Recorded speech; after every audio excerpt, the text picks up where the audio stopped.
మాట్లాడుతున్నారు ఇప్పుడు ఈ రోజు ఎడ్యుకేషన్ క్వాలిఫికేషన్ మ్యాండేటరీ, అది మాత్రం క్లియర్. దాంట్లోని ఎవరు సర్టిఫికేట్ ఇస్తారు? దీని సర్టిఫికేట్ ముద్రించడం కానీ గవర్నమెంట్కి ముద్రించే పరిస్థితి లేదండి. శాప్ కూడా కాదు. ఇందులోనే ఫెడరేషన్స్ ఉంటాయి, అసోసియేషన్స్ ఉంటాయి, యూనివర్సిటీ ఫెడరేషన్స్ ఉంటాయి. వీళ్ళు స్టేట్ లెవెల్లోని, నేషనల్ లెవెల్లోని, యూనివర్సిటీస్ లెవెల్లోని కూడా సర్టిఫికేట్స్ ఇష్యూ చేసిన తర్వాత యాజ్ పర్ దట్ సర్టిఫికేట్ వాళ్ళు అప్లై చేసుకున్న తర్వాత ఆ అప్లికేషన్ వెరిఫికేషన్ సమయంలో అకాడమిక్ వెరిఫికేషన్ కూడా 15 మంది టీం వర్క్ చేస్తుంది. వీళ్ళు అడిగిన దానికి అకాడమిక్ వెరిఫికేషన్ జరిగిందా? ఒక్కటి నాకు అర్థం కాదు, అకాడమిక్ వెరిఫికేషన్ జరగకపోతే టెట్ ఎలా క్వాలిఫై అవుతారు? జనరల్గా లాజిక్ ఆలోచించండి, బుర్ర ఉండాలి కదా. టెట్ దగ్గర సగానికి సగం సర్టిఫికేట్ వెరిఫికేషన్ అయిపోద్ది. కొంతమంది అందులో టెట్ క్వాలిఫై అయిన వాళ్ళు ఉన్నారు. అందులోని ఇప్పుడు సబ్జెక్ట్ టీచర్స్కి సంబంధించి టెట్ కూడా ఉంటుంది. అందులో క్లియర్గా మీకు ఏదైతే సర్టిఫికేట్ వెరిఫికేషన్ అన్నారో అది అకాడమిక్ వెరిఫికేషన్ 15 మంది టీంతో జరుగుతుంది మనకి శాప్లో కూడా. నెక్స్ట్ ఈ వెరిఫికేషన్ ఏదైతే స్పోర్ట్స్ కోటాలోని సర్టిఫికేట్ కూడా ఆ వెరిఫికేషన్ ఏదైతే ఫెడరేషన్స్ ఉన్నాయో మళ్ళీ జెన్యూనిటీకి ఆ ఫెడరేషన్కి పంపించి వాళ్ళు ఓకే అన్న తర్వాత మాత్రమే లిస్ట్ అన్నది డిపార్ట్మెంట్కి వస్తుంది. అప్పుడు మాత్రమే హారిజంటల్ రిజర్వేషన్స్ బేస్ చేసుకొని పెట్టడం జరిగింది. ఇక్కడ మాట్లాడితే హారిజంటల్ రిజర్వేషన్ గురించి మాట్లాడతాడు పెద్ద మనిషి వచ్చి. హారిజంటల్ రిజర్వేషన్ ఎప్పుడు వచ్చిందో తెలుసా? అసలు మీరు సెక్రటేరియట్ ఉద్యోగాలు చేశారు కదా, తీశారు కదా లాస్ట్ గవర్నమెంట్లో, అప్పుడు కూడా హారిజంటల్ రిజర్వేషన్ బేస్ చేసుకొని చేశారు. నాకు తెలిసి GO number 77 I think so, GO number 77 I think 2022లోనే వచ్చినట్టుంది జివో నెంబర్ 77. ఇదిగో ఆ జివో నెంబర్ 77 హారిజంటల్ రిజర్వేషన్. అది హారిజంటల్ రిజర్వేషన్లోనే ఇప్పుడు కూడా డిఎస్సి ప్రక్రియ కూడా మొత్తం కొనసాగింది.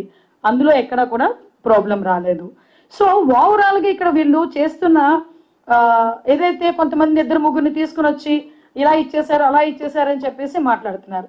అంటే ఇందులోని కూడా మేము అబ్జర్వ్ చేసుకుంటే అంటే ప్రతిదానికి ఒకటి ఏంటంటే వీడి పరిస్థితి ఎలా ఉందంటే గుడ్డ కాల్చి మొహాన్ని పెడితే వాళ్ళే తుడుచుకుంటారు, ఏదో అంటారు కదా, గుడ్డ కాల్చి మొహం మీద పడేస్తే వాళ్ళు తుడుచుకుంటారని కాన్సెప్ట్. కానీ మేము తుడుచుకునే పొజిషన్లో లేము. ఎవడు గుడ్డ కాల్చాడు, ఎందుకు కాల్చాడు, కాల్చిన తన దానికి మోటో ఏంటి, దాన్ని తిప్పికొట్టే ప్రొసీజర్లో మేము ఉన్నాం ఈరోజు ఇక్కడ కూర్చున్నాం. ఇంతకు ముందు వ్యవహారాలు కాదు, మీరు ఏది పడితే అది మాట్లాడేస్తే దాని గురించి మేము కూర్చోడానికి. అట్ ద సేమ్ టైం ప్రజలకి కూడా మేము చెప్పాలి, ఏమి జరుగుతుంది అన్నది ప్రజలకి వివరంగా చెప్పాలి. కాబట్టి చెప్పే పరిస్థితి కూడా మా అందరికీ కూడా ఉంది ఇక్కడ. కాబట్టి ఎవరో అన్నారు మనీ ట్రాన్సాక్షన్స్ జరిగినాయని, ఎవడో ఫోన్ చేసి నేను శాప ద్వారా చేంజ్ చేస్తాను డబ్బులు కావాలని అడిగితే ఆ రికార్డు ఏదో పట్టుకుని వేలాడుతున్నారు. దాని తర్వాత కేసు ఫైల్ అయింది. అంతేగాని శాపలో పలానా వాడికి ఇస్తానని చెప్పి కూడా అనలేదు. అయినా కూడా వెంటనే ఎఫ్ఐఆర్ నోట్ అయింది, ఛార్జ్ షీట్ కూడా అయిపోయింది. మనకి ఇన్వెస్టిగేషన్ కూడా రెడీ అవుతుంది అట్ ద సేమ్ టైం ఇంకొక కేసు ఏదో చెప్పారు, అంటే ఎలిజిబిలిటీ కోర్టు కేసులు ఉన్న వాళ్ళకి ఇచ్చారు అని. కోర్టు కేసు ఉందా లేదా, ఈవెన్ పాస్పోర్ట్ ఆఫీస్కి కూడా మనం వెరిఫికేషన్కి వెళ్తే నీ మీద కేసు ఉందా, కోర్టులో కేసు ఉందా అనేది పోలీస్ డిపార్ట్మెంట్ వాడు ఇవ్వాలి. పోలీస్ డిపార్ట్మెంట్ వాడు బేస్ చేసుకొని అక్కడ పాస్పోర్ట్ ఆఫీసర్ పాస్పోర్ట్ ఇష్యూ చేస్తాడు. అంతే తప్పించి పాస్పోర్ట్ ఆఫీసర్ వెళ్ళి దాని మీద కేసు ఉందా, ఆవిడ మీద కేసు ఉందా, లేకపోతే అతని మీద కేసు ఉందా అని మాత్రం మాట్లాడరు. ఆ రోజు అక్కడ విజయనగరం ఎస్పీ చాలా క్లియర్గా ఈవిడ మీద ఎటువంటి ఎఫ్ఐఆర్ లేదు, ఎటువంటి ఇన్వెస్టిగేషన్ జరగట్లేదని సర్టిఫై చేసిన తర్వాతనే ఆ పోస్టింగ్ కూడా వెళ్ళింది. ఇలా చెప్పుకుంటూ పోతే వాళ్ళు అడిగిన ప్రతి దానికి కూడా మా దగ్గర అకాడమిక్, ఇందాకే చెప్పాను అకాడమిక్ క్వాలిఫికేషన్ గురించి. 15 మంది టీం వెరిఫై చేయాలి, సర్టిఫై చేయాలి. ఈరోజు మీకు పబ్లిక్ డొమైన్లో కీ దగ్గర నుంచి మెరిట్ లిస్ట్ వరకు ప్రతిదీ కూడా సెలక్షన్ లిస్ట్ వరకు పెట్టుకొని హారిజాంటల్ రిజర్వేషన్ ప్రకారం విత్ ట్రాన్స్పరెన్సీ మేము చేసాము. ఇంకొకటి నాకు ఇప్పటికీ అర్థం కానిది ఏంటంటే ఇప్పుడు ఇంకొకటి ఏదో something court order, as per court order కూడా కొన్ని చేయాల్సి వచ్చింది, చేసాము. వీటన్నిటికీ మించి నేను కొంతమంది పెద్ద మనుషులు బయటకు వచ్చి అంటే వీళ్ళు టీచర్ని దాన్ని ఏమంటారు, మన మందు షాప్ ఉంది, అది లిక్కర్ షాప్స్ ముందు కర్రలు పెట్టుకుని ఉంచని లైన్లు కూడా, అంటే లిక్కర్ కొనుక్కునే వాళ్ళని కూడా లైన్లో ఎలా పెట్టాలి అన్నది టీచర్లను పెట్టి లైన్లో పెట్టించిన ఘనత కలిగిన వ్యక్తులు ఆ బ్రిడ్జ్ స్పోర్ట్స్ గురించి మాట్లాడతారు. నిన్న ఈ బ్రిడ్జ్ స్పోర్ట్స్ గురించి మాట్లాడేటప్పుడు యాక్చువల్గా ఒక జియో ఒకటి ఉంది, సెంట్రల్ గవర్నమెంట్ ఇచ్చిన ఇది.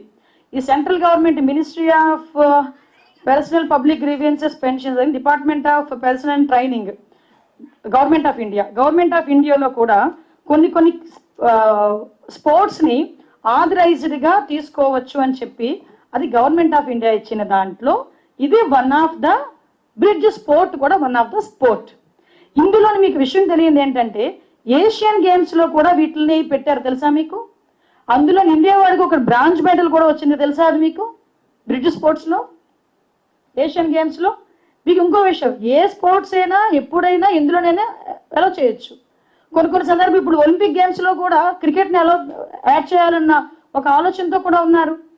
అంటే ఈ రోజు ఎందుకు పెట్టారు, ఎందుకు చేయాలి? చాలా మంది ఎక్స్పర్ట్స్ కూర్చొని చేసిన దాన్ని ఈరోజు ఇంప్లిమెంట్ చేయాలి కాబట్టి ఈరోజు గవర్నమెంట్ ఇచ్చిన అథారిటేటివ్ లిస్ట్